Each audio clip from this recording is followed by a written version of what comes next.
In the early 2000s, a team emerged in the world of Formula One racing, one that would soon shake up the pinnacle of motorsport and make its mark on the sport. This team was none other than Red Bull Racing. So, what's the story behind the Milton Keynes-based team? It all started with the birth of the Stewart Grand Prix team, founded by three-time Formula One world champion Jackie Stewart in 1997. Stewart Racing was no stranger to success before making its grand entrance into Formula One. With a track record of running successful drivers in prestigious junior series such as the British F3 and F3000, the team was poised for greatness. In 1997, Stewart Grand Prix hit the F1 scene with the backing of automobile giant Ford and was headquartered in the same location as today's Red Bull Racing team in Milton Keynes. Their debut season was marked with promise, but unfortunately, poor reliability held them back. Nonetheless, a second-place finish by Rubens Barrichello in Monaco was a shining moment for the team. The following year, a major regulation change made things even more challenging for Stewart Grand Prix. However, with additional investment and support from Ford, the team bounced back in 1999.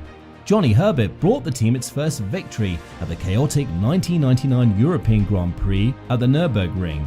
In what would be its final season, Stewart Grand Prix ended on a high note with a fourth-place finish in the Constructors' Championship. The team's impressive performance didn't go unnoticed, and in September of 1999, Ford announced its plans to acquire the team and give it a fresh new look for the following season. With aspirations of becoming the British Ferrari, Stewart Grand Prix underwent a transformation and emerged as Jaguar Racing in 2000. Infused with fresh investment, Jaguar welcomed former Ferrari driver Eddie Irvine to lead their charge on the track. Jaguar's debut season paired Irvine with a determined Johnny Herbert, who stayed with the team after the rebrand.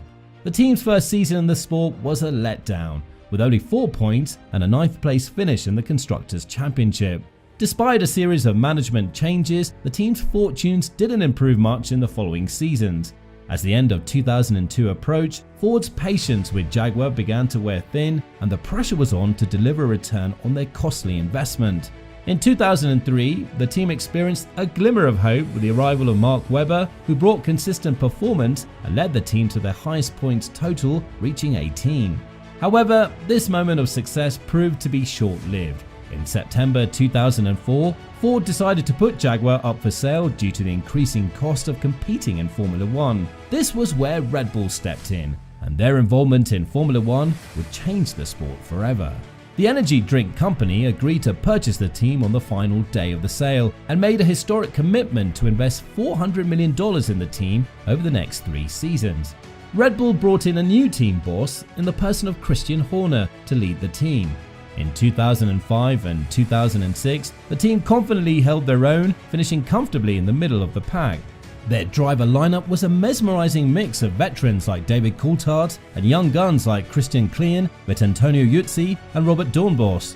Coulthard made history by scoring the team's first podium finish with a third-place victory at the thrilling 2006 Monaco Grand Prix.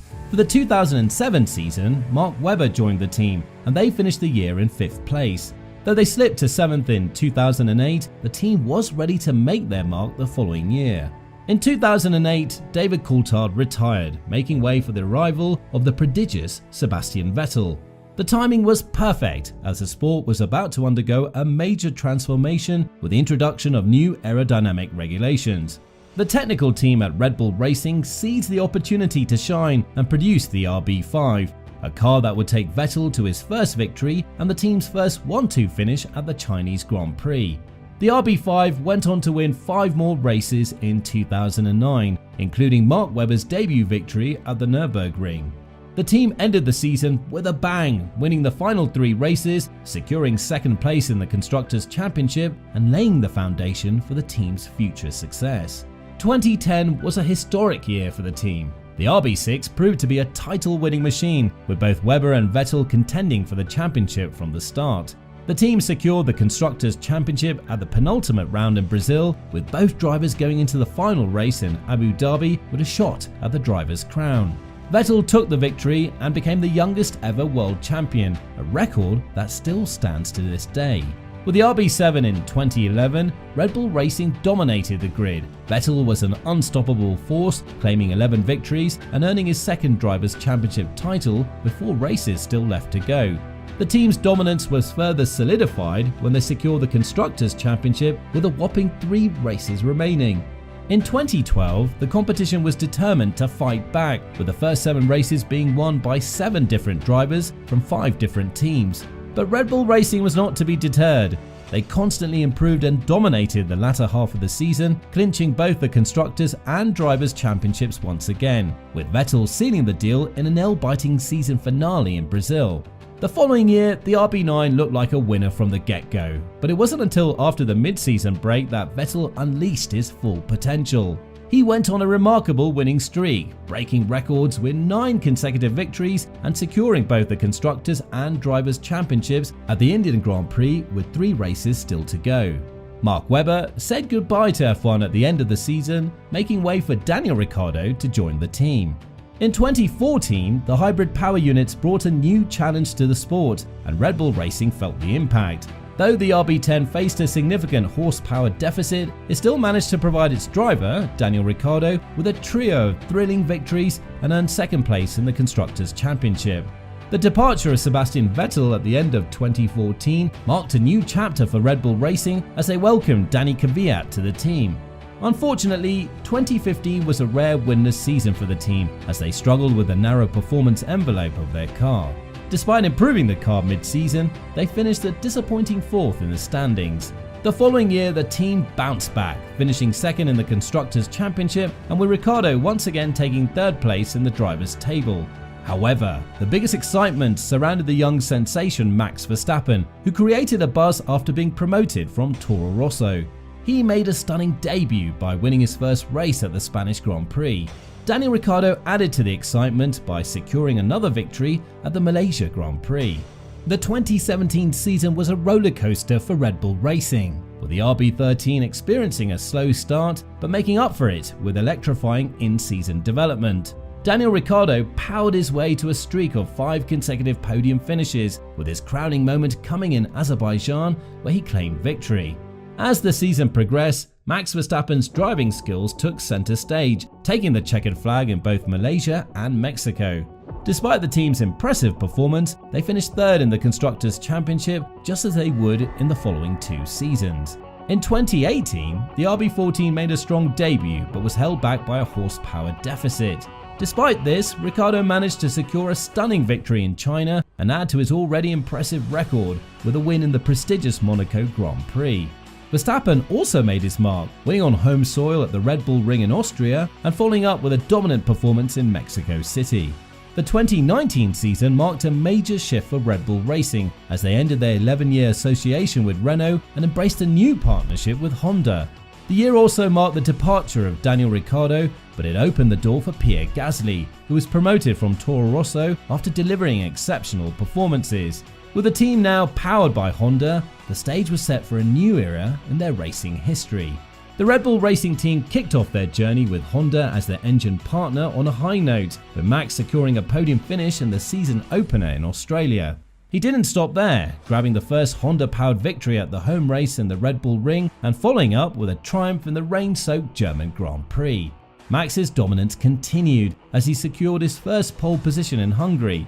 After the summer break, Alex Albon was promoted to the senior team while Pierre moved to Toro Rosso. Max closed the season with a victory in Brazil, while Alex was named Rookie of the Year. The following year, the COVID-19 pandemic hit, putting the entire season on hold. But the shortened 17-race calendar eventually began in July, and Max used this opportunity to showcase his talent. Despite facing 5 DNFs, Max made every finish count, earning 12 top 3 finishes, including victories in the historic 70th anniversary Grand Prix at Silverstone and the season finale in Abu Dhabi. The end of the season brought a welcome boost heading into the off-season, but wholesale changes to the car were restricted. Instead, the team focused on making changes to the driver lineup, welcoming Sergio Perez and moving Alex to the role of test and reserve driver. The 2021 season kicked off with a bang as Max Verstappen put the RB16B on pole for the opening race, setting the tone for a dominant year that saw him secure 13 pole positions in the 22-race calendar. From the starting line, Max zoomed through the track, battling with fierce competition, but ultimately crossing the finish line in second place. But it wasn't long before he tasted victory as he took the checkered flag at the Imola circuit. The season was filled with thrilling moments, and Max's dominance was evident as he won a total of 10 races, including a nail-biting and dramatic championship-clinching victory in Abu Dhabi. Meanwhile, Sergio Perez, aka Checo, made his mark with a historic win at the Azerbaijan Grand Prix, propelling the team to a strong second-place finish in the Constructors' Championship. The 2022 season marked a new era in Formula One with a major overhaul in aerodynamic regulations. With Max and Checo at the wheel of the unstoppable RB18, Red Bull Racing dominated the competition. Max shattered records by securing an unprecedented 15 victories, surpassing legends like Michael Schumacher and Lewis Hamilton.